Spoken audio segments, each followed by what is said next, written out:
সৎসঙ্গে উপস্থিত ভক্তিমতী মায়েরা, দাদারা সকলেই আনন্দিত জয়গুরু মা যথাযোগ্য প্রণাম নেবেন।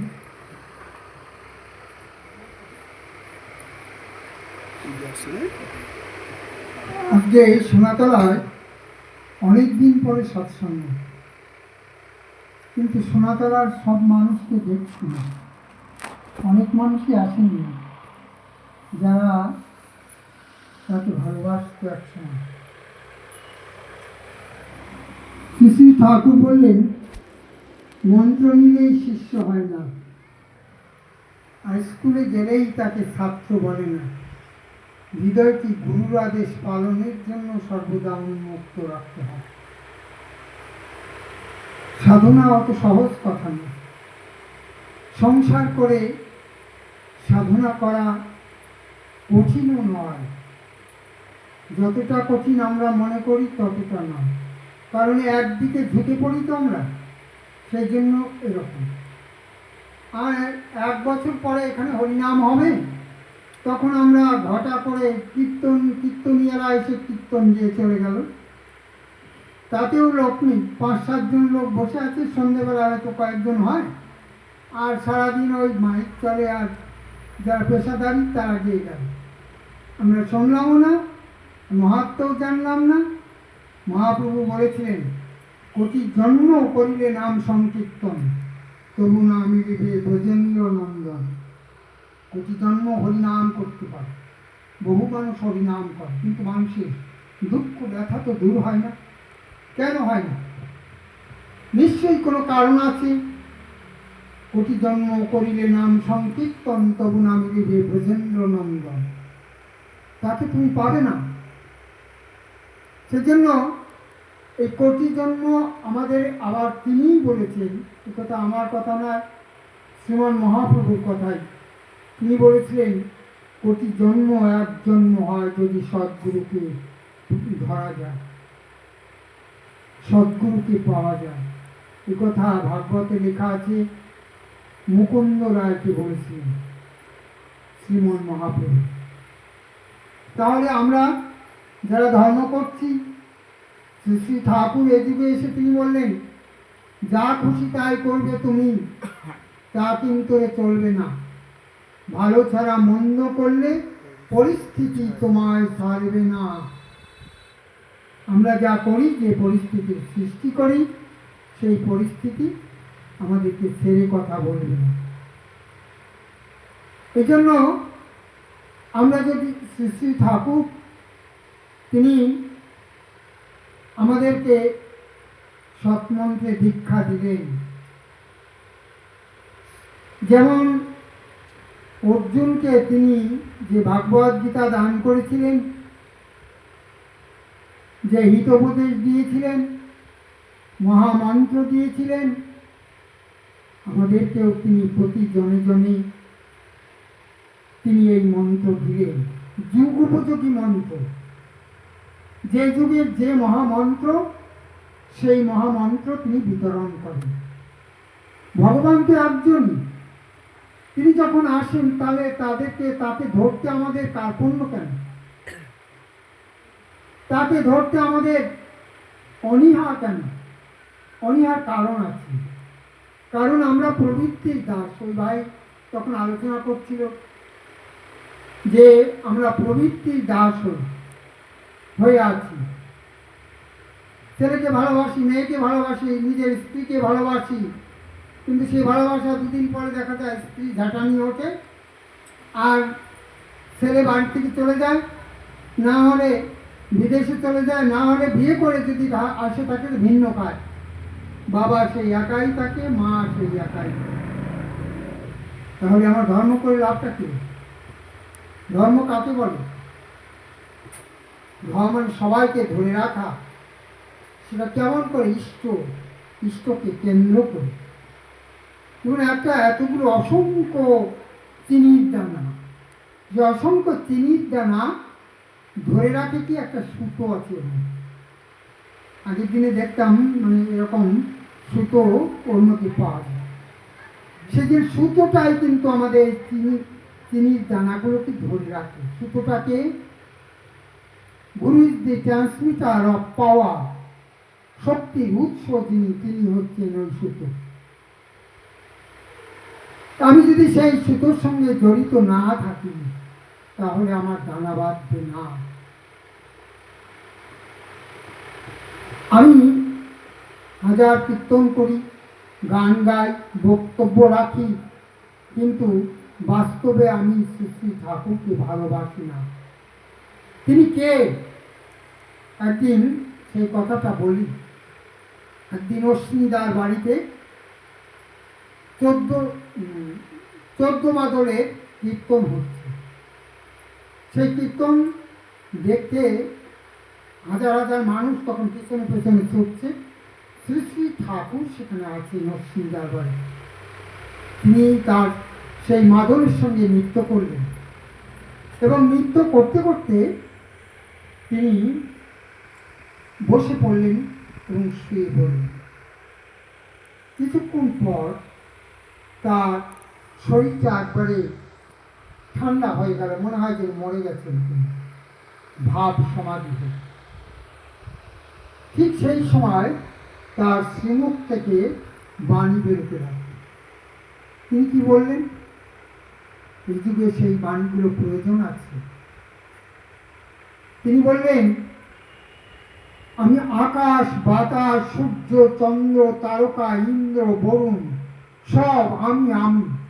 ভগবান শ্রীকৃষ্ণের অঙ্গজ্যোতি আমি, সব আমি। তোরা আমাকে বিশ্বাস কর, আমি তোদের সব দিতে পারি। সেই বাণীটা Subhashchandra Bandyopadhyay, Calcutta university vice chancellor, তিনি তার বইতে ছোটদের ঠাকুর অনুকূল চন্দ্র, সে বইতে লিখেছেন যে তিনি তার পরিচয়টা সেদিন দিলেন যে তিনি কে। তাহলে আমরা সত্যানুসরণে পড়ি প্রতিদিন। বিশ্বাস না থাকলে দর্শন হবে কি করে? আমরা দীক্ষা নিয়েছি কিন্তু তাকে বিশ্বাস করিনি। দীক্ষা নিয়েছি তাকে ছেড়ে দিয়েছি। দীক্ষা নিয়েছি তার ইষ্টভীতি করি না। দীক্ষা নিয়েছি তার নাম ধ্যান জপ করি না। দীক্ষা নিয়েছি তার যাজন করি না। দীক্ষা নিয়েছি তার যজন করি না। দীক্ষা নিয়েছি ইষ্টভীতি করি না, ভোগ নিবেদন করি না। এটা পয়সা দেওয়া নয়। শ্রী শ্রী ঠাকুরকে ভোগ নিবেদন না করে জলগ্রহণ করতে নেই। এই জলগ্রহণ করলে মহাপাপ হয়। ভগবান শ্রীকৃষ্ণ গীতাতে কথা বলেছেন, আমাকে না দিয়ে যে খায় সে চোর, আমাকে না দিয়ে যে অন্য রাশি ভোজন করে সে পাপ রাশিকে ভোজন করে। তা জীবন্ত ভগবান নারায়ণ শ্রী শ্রী ঠাকুর অনুকূল চন্দ্র তিনি এসে বললেন, যজন করো, যাজন করো, ইষ্টভীতি করো, তোমরা যা চাও তাই হবে। হোক না যোগী, হোস না জ্ঞানী, গোসাই গোবিন্দ যাই না হস, যজন যাজন ইষ্টভীতি না করলে তুই কিছুই না। গোসাই হতে পারি, গোবিন্দ হতে পারি, আমি যা কিছু তাই হতে পারি, দেবতা দানব যা খুশি হতে পারি, কিন্তু যজন যাজন ইষ্টভীতি যদি না করি তাহলে আমি কিছুই নই। কারণ ওই যজনটা হলো নাম ধ্যান জপ করা, ভোরবেলা উঠা, ভোরে উঠে অতি প্রত্যসে উঠা। সূর্য উঠার পরে যে নারী ঘুম থেকে ওঠে তার রোগ শোক ভোগ ব্যাধি থাকে তার জীবন ভোর। শ্রী শ্রী ঠাকুর তার লক্ষ্মীর পাঁচালিতে, বড়মার পাঁচালিতে আমরা দেখেছি। আর কি এই ভোরবেলা উঠে দেখেন এখনো বুড়ো মানুষ যারা তারা ভোরবেলা উঠবেই, তারা ভোরবেলা উঠে ঝাঁটু ফাটু দেওয়া ইত্যাদি করে পরিষ্কার পরিচ্ছন্ন হয়ে এসে ঠাকুর কাছে বসে। হয়তো নাম ধ্যান করেন না, কিন্তু শ্রী শ্রী ঠাকুর বলেছেন ভোরবেলা উঠে পরিষ্কার পরিচ্ছন্ন হয়েছে, বাসি কাপড় ছেড়ে শ্রী শ্রী ঠাকুরের কাছে এসে বসে একটা ধূপকাঠি লাগিয়ে নিয়ে পরিবারের সবাইকে ডেকে তুলে বসে নাম জপ করতে হয়। মহানাম, যে নাম তিনি এনেছেন সেইটা জপ করতে হয়। হরে কৃষ্ণ কৃষ্ণ কৃষ্ণ হরে হরে, হরে রাম রাম রাম হরে হরে। এটা হলো বহিরঙ্গ নিয়ে হয় নাম সংকীর্তন, অন্তরঙ্গ নিয়ে হয় প্রেম বরিশন, বহিরঙ্গ নাম। এ নাম একজন লোক মরে গেছে, সে হরি নাম করতো না, তার নাম কানে নাম দিলেন। যে রুচি নেই তাকে সেই নামে এইটাই রুচি আনে। কিন্তু যে নামটা গুরু প্রদত্ত মহানাম, সেই নাম সদ্গুরু প্রদত্ত মহানাম, সেটা জপ করতে হবে কমপক্ষে 10 মিনিট সকালবেলা, না হলেও 5 মিনিট করবেনই। এই 5 মিনিট নাম ধ্যান জপ করার পরে শতমুদ্রা পাঠ করবেন। শ্রী ঠাকুর বলেছেন, আমি অক্রোধী, আমি অমানী, আমি ক্রোধটাকে যেন সম্বরণ করতে পারি। প্রত্যেকের সঙ্গে আমার সমাজে, রাষ্ট্রে, নিজের স্ত্রী, পুত্র, পরিবার, পরিজন, ভাসুর, শ্বশুর, দেবর, যা জালি, সবার সঙ্গে আমার চলতে হবে। তাহলে ক্রোধটাকে আমাদের সম্বরণ করতে হবে। দোকানদারের কাছে গিয়ে যদি বলেন, দেন মশাই, জোরে করা শুরু বলে, 2 মশাই আপনার মতো খরিদ্দার আমার লাগবে। ক্রোধটাকে সম্বরণ করতে হবে। আমি অক্রোধী, আমি অমানী, শ্রী ঠাকুর বলেন, আমি অভিমান শূন্য হতে চাই, সেটা পাঠ করতে হবে।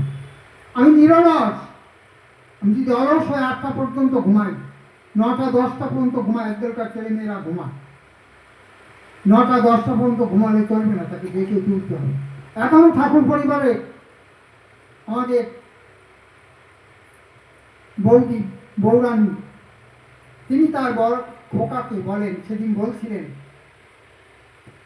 বেলা হয়েছে, স্থবিতি ছেড়ে মাকে প্রণাম করতে এসছে, বলছে, খোকা স্থবিতি করেছিস?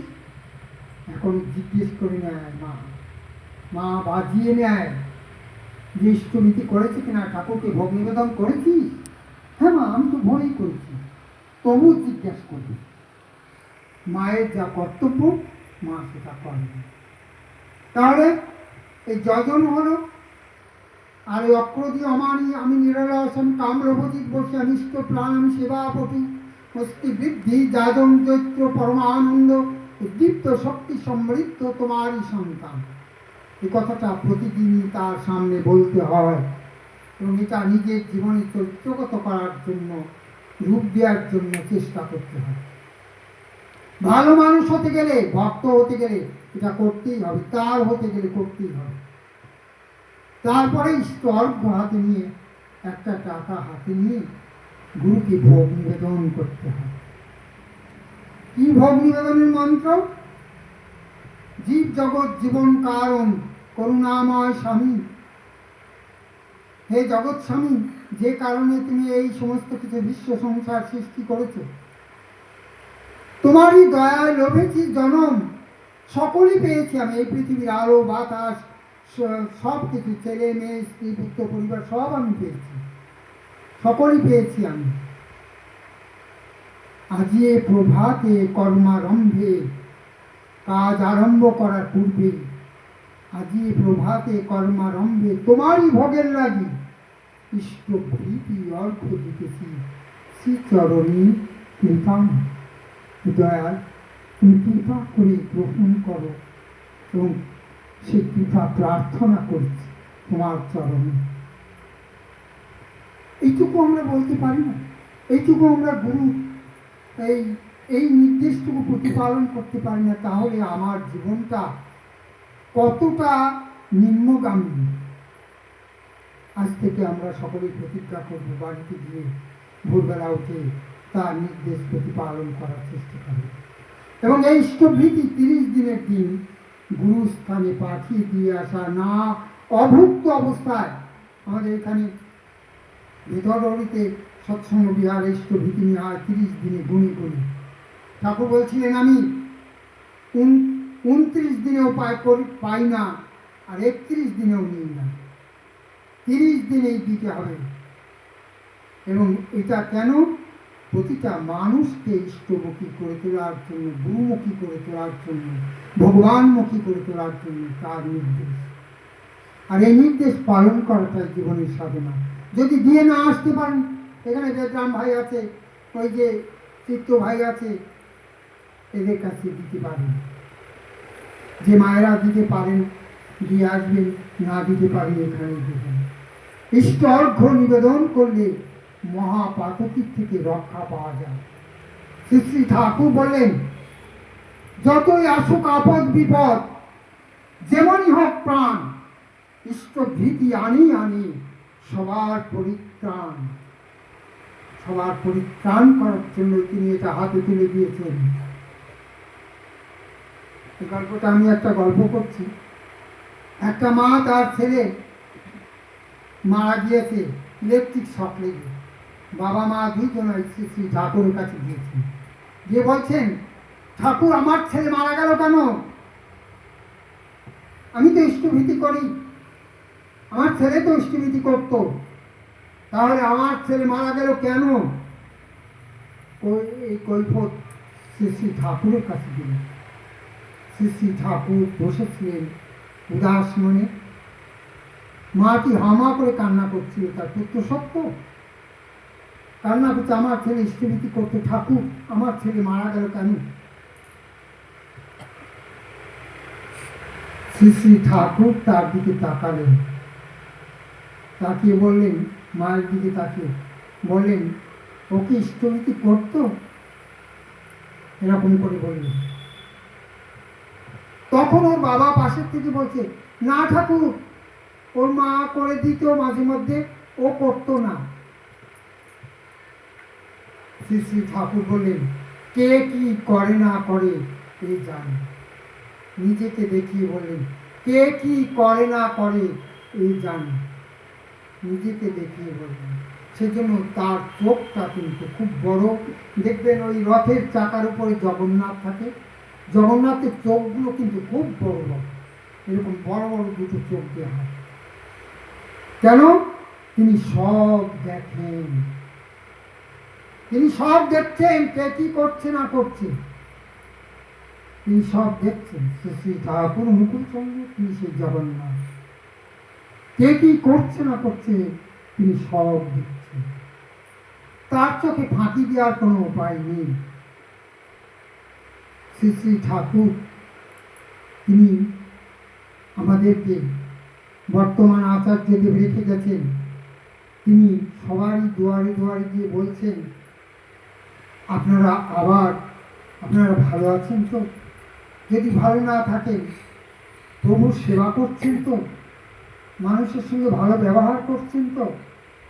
প্রতিদিন প্রার্থনা করছেন তো? ঠাকুর ঘরটা ঠিক আছে তো? ঠাকুরের শুভ্রাসনে বসিয়ে প্রতিদিন প্রার্থনা করেন তো? ইষ্টভীতি করেন তো? বাবা মাকে প্রণাম করেন তো? স্বামীকে প্রণাম করেন তো? এইসব জানার জন্য তিনি গ্রামে গ্রামে আমাদের মানুষ, বিভিন্ন মানুষ যারা তাকে ভালোবাসে তাদেরকে পাঠিয়েছেন। আমরা যদি এখন সজাগ না হই, তাহলে কি হবে আমাদের উপায়? তাহলে কি হবে উপায়? আমি যদি বলি, হাজারবার বলি যে ঠাকুর আমাকে পার করো, তিনি কখনোই পার করতে পারবেন। কান্ডারিনার শ্রী অনুকূল দীক্ষাতরীর নাম, ইষ্টভীতি নামের বৈঠা চলছে অজ্ঞান। একটু বলবেন কি?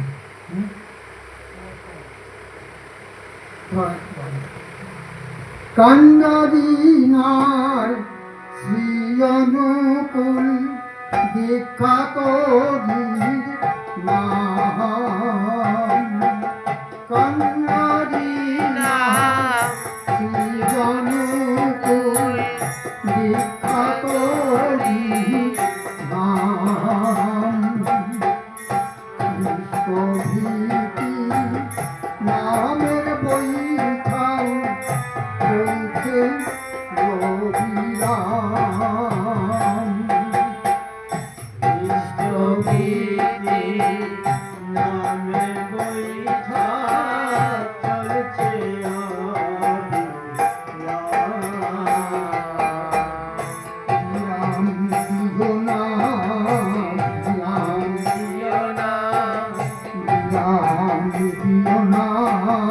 বিরাম দিও না, ইষ্টভীতি নামের বৈঠা বিরাম দিও না, ইষ্টভীতি নামের বৈঠা দিও না। ভীতি নামের বৈঠাম রাম দিও না ইষ্ট ভীতি নামের বৈঠা দিও